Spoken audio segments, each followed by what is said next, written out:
আজকে দুপুরের মেনু হচ্ছে গরম গরম কাঁকরোলের পুর, ভাত, ডাল, মুগ ডাল, তারপরে নিম পাতা ভাজা।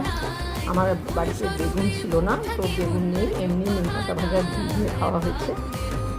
আর হয়েছে ঝিঙে, নারকেল দিয়ে, কুচো চিংড়ি দিয়ে একটা খুব সুন্দর মাখা মাখা সবজি। এটা কিন্তু পরোটা দিয়ে খেতেও খুবই ভালো লাগে।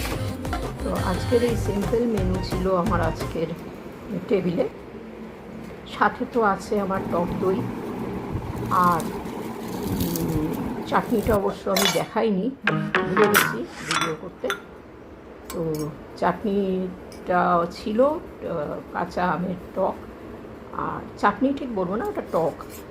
আর এই যে দেখো, এইটা হচ্ছে ঝিঙে, কুচো চিংড়ি আর নারকেল দিয়ে করা, একদম সব একসাথে মেখে কাঁচা তেল দিয়ে, নুন দিয়ে, হলুদ দিয়ে ভালো করে মেখে কড়াইয়ে একদম ভালো করে কষানো, কোনো জল টল এখানে কিন্তু পড়েনি।